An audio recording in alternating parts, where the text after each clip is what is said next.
Adverb जो है वो वर्ब के अलावा एडजेक्टिव को भी मॉडिफाई कर सकता है।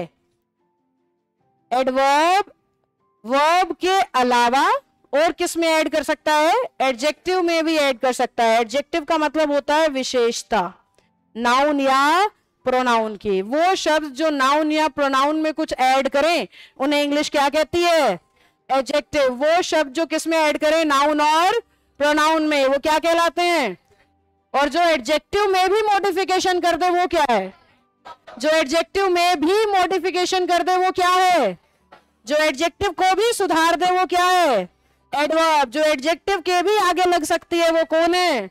एडवर्ब। इसके लिए बड़ा सीधा सा एग्जांपल दूंगी तुम्हें। स्कूल याद करो अपना।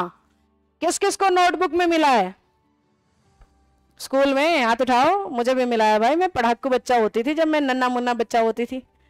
उठाओ ना हाथ अच्छे से, देखना चाह रही हूँ कौन कौन पढ़ाकू हैं। लड़कियों के ज्यादा हाथ उठे हैं, देख लो। इधर भी सारी लड़की दोनों हाथ दो गुड मिले हैं। वेरी गुड मिला है। एक्सीलेंट। एक्सीलेंट वाले कौन कौन है भाई? ओह माय गॉड, ये तो हमारा सिलेक्शन देने वाला बैच होना चाहिए। सुनो बेटा, बस पुस्तक लिखोगे अब इस बात पे। आ जाओ, शुरू हो गए। बचपन याद आ गया ना, एक्साइटेड हो गए। पड़ोसियों को बता रहे मेरी मैम बड़ी अच्छी थी, हैं यूं बता रहे। चलिए, नोटबुक में क्या मिला है और ये बच्चे को क्या मिला है नोटबुक में? ये कह रहा है मुझे गुड नहीं मिला। मैं तो दोनों हाथ उठा रहा हूं, मुझे तो क्या मिला है भाई? वेरी गुड मिला है। मैं को इसी बात पे जाना था, ये भाई ने पहुंचा दिया। सुनो ध्यान से। गुड एडजेक्टिव था। गुड क्या था? एडजेक्टिव। वेरी ने उस पे लग के क्या बना दिया खुद को? एडवर्ब। अब कितने ही वेरी लगा लो, ये काम करा होगा तुमने भी एक आधी बार, तो मैंने भी किया था। स्पेशल रेड पेन खरीद के जब मेरे परम मित्र को 2 वी मिले और मुझे 1, तो बड़ी कंपटीशन की भावना जाग उठी मेरे अंदर से। मैंने उस दिन अपनी पॉकेट मनी रेड पेन पे ही लगा डाली और पूरी जद्दोजहद करके सेम टू सेम वी बनाने की कोशिश करी और फिर दिखाई नोटबुक, देखो मुझे भी मिला है। Very very good. अब ये जो चीज है इसमें मैं 2 बातें तुम्हें सिखा रही हूँ। पहली बात, बस मेरी चुगलियां बाद में कर लेना। पहली बात, गुड में ऐड करने की वजह से वेरी बन गया एडवर्ब। एक एडवर्ब अपने आप में भी ऐड कर सकती है, ये बात सिखाना चाहती हूँ। ये जो बात वेरी वेरी वेरी लिखा है ना मैंने, इसमें मैं 2 बातें तुम्हें सिखा रही हूँ।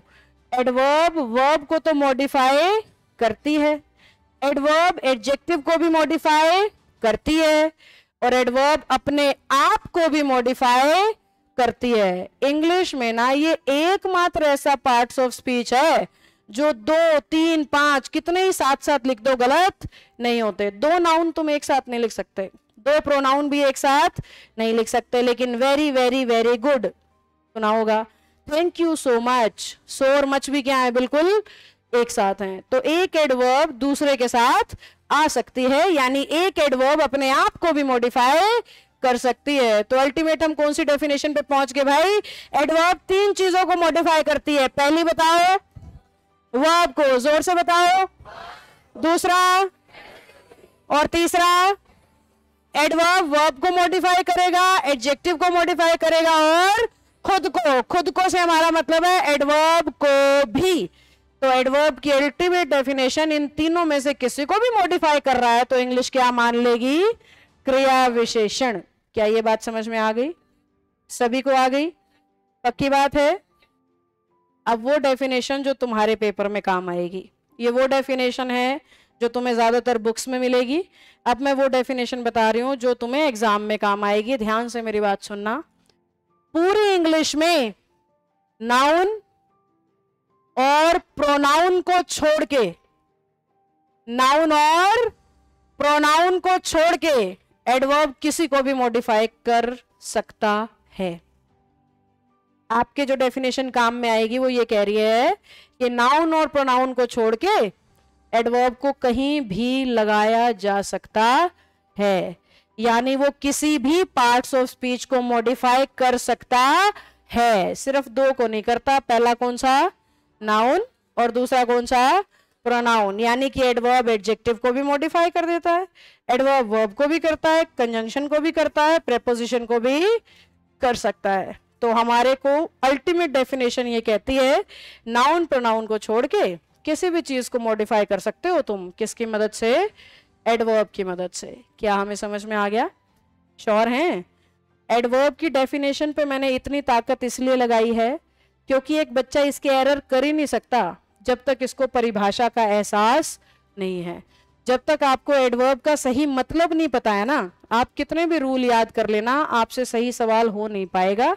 क्योंकि हम अपने आसपास के दुनिया में अगर सबसे ज्यादा कोई चीज गलत यूज करते हैं ना बोलती हुई इंग्लिश में, तो वो एडवर्ब्स हैं। सबसे ज्यादा गलतियां बोलती हुई इंग्लिश में अगर हम करते हैं तो किस में करते हैं?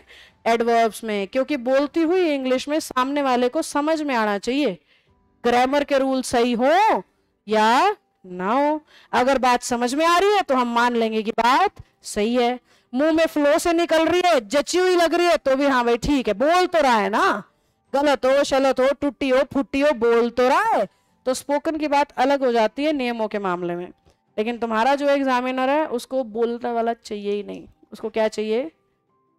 यानी हमें नियम आना चाहिए इंस्टीड ऑफ जचावट या फ्लो। तो एडवर्ब क्योंकि ज्यादातर हमने जचावट और फ्लो के हिसाब से सुनी होती हैं, इसलिए हमसे गलतियां ज्यादा होती हैं लिखते हुए। तो आपने डेफिनेशन को बड़े अच्छे से सेट कर लेना है बेटा, क्योंकि इस टॉपिक का बेसिक नहीं, आधार नहीं बना पाए ना तो एरर सीख नहीं पाओगे। हेलो बच्चों, अगर आप भी उन्हीं बच्चों में से हैं जो सरकारी नौकरी तो लेना चाहते हैं लेकिन इंग्लिश रास्ते का रोड़ा बनी हुई है, तो ऐसे बच्चों के लिए शानदार सा बैच मैं लेकर के आ रही हूँ 15 फरवरी से, जिसमें बिल्कुल जीरो से इंग्लिश पढ़ाऊंगी। रोज 3 घंटे की क्लास होगी, 1.5 घंटा टीचिंग का, 1.5 घंटा प्रैक्टिस और वोकैब का।